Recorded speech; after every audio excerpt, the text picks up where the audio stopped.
Perhaps the most definitive statement of Jesus' death at the hands of the Romans is recorded in the Gospel of John. One of the soldiers pierced Jesus' side with a spear, bringing a sudden flow of blood and water. John 19:34.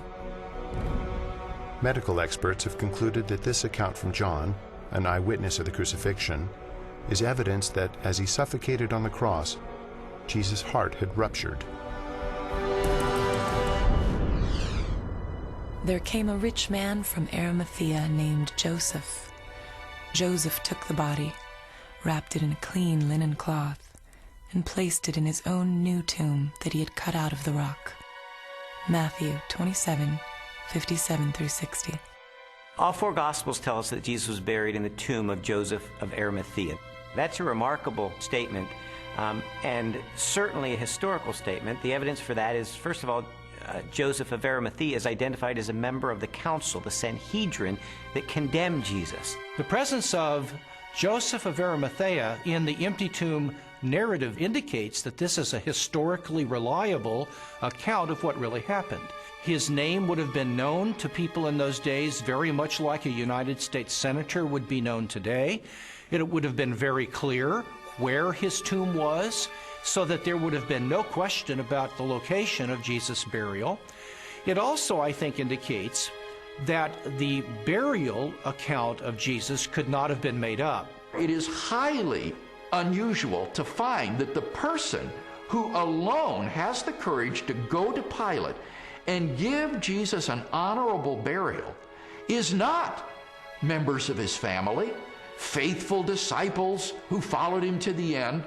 Instead, it is a member of the Jewish Sanhedrin, the very high court, all of whom, Mark says, had condemned Jesus of Nazareth to the cross. The fact that it is Joseph of Arimathea who is the person responsible for giving Jesus an honorable burial is an awkward and embarrassing fact for the early church, and yet this tradition is faithfully preserved in almost all of the traditions that we have about the burial of Jesus.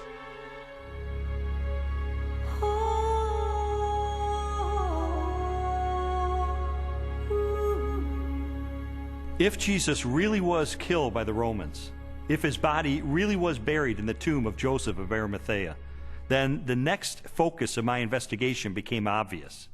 On the first Sunday after the crucifixion, was the tomb of Jesus Christ really empty? On the first day of the week, very early in the morning, the women took the spices they had prepared and went to the tomb. Luke 24:1. The empty tomb story also has a very embarrassing feature of it that is preserved in the memory of the early church, namely the discovery of the empty tomb by women. Now, in order to appreciate this, you have to understand something of the status of women in Palestinian Jewish society. In that society, which was a patriarchal society, women were frankly second-class citizens. If you were going to invent an account about an empty tomb, then why on earth would you invent witnesses, primary witnesses, whom no one would believe? In fact, they would scoff at that later on. Supposing you were inventing the story of the resurrection of Jesus. Many people have said, oh, this was all just dreamed up later on. Well, how would you have done that? The one thing you wouldn't have done would have been to have not only a woman, but a woman who's got nobody quite knows what, but a fairly shady past, as your prime witness. And yet there she is, Mary Magdalene, in Matthew, Mark, Luke, and particularly in John. And already by the middle of the 2nd century, the pagans are sneering, oh, this is just based on the testimony of hysterical women, you can't believe that. But the early Christians stuck to their story, they stuck to their guns, they stuck to the women. They said this is how it was. Now, they just would never have made that up, and that actually has enormous ramifications. If this is how the story was, and they didn't change it to airbrush Mary out, then this really must have been what happened on that first Easter day. The chief priests devised a plan. They gave the soldiers a large sum of money, telling them, "You are to say, his disciples came during the night and stole him away while we were asleep." Matthew 28:12 and 13. Matthew reports that the Jewish authorities were claiming that the disciples of Jesus had stolen his corpse. And this is verified by Justin and Tertullian a little bit later on, saying that the Jewish leaders were still saying the same thing in their day. Now here's the question.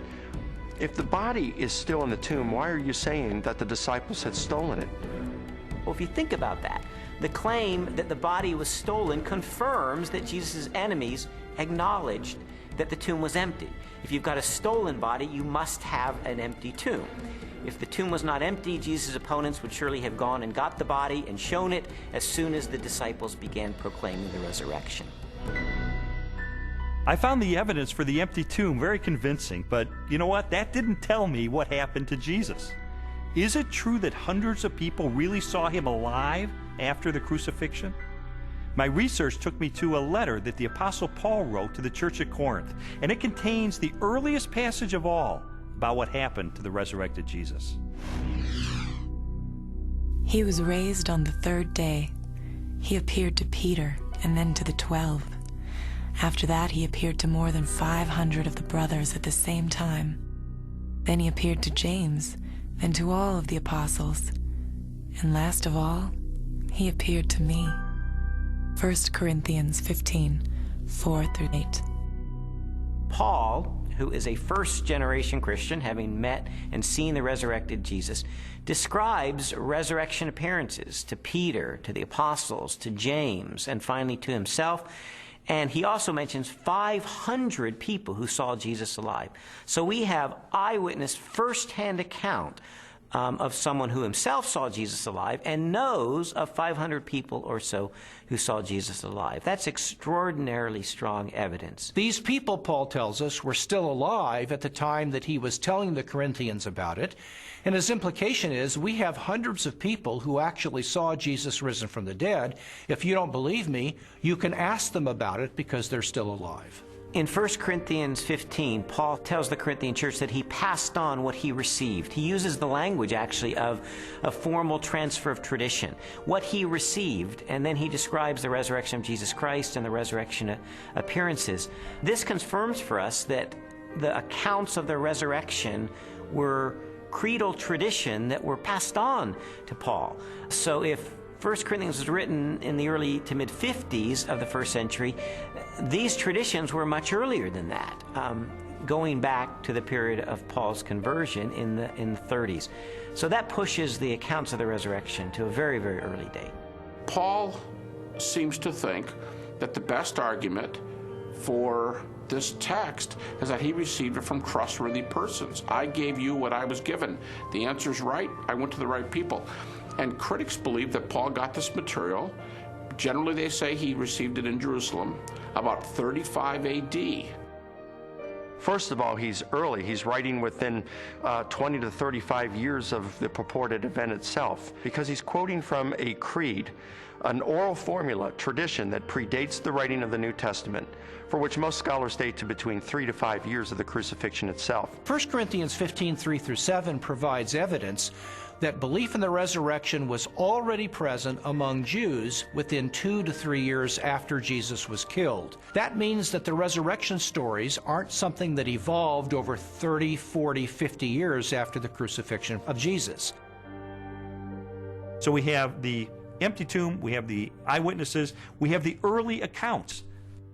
The question is, are there any other additional facts, circumstantial evidence, to support the resurrection?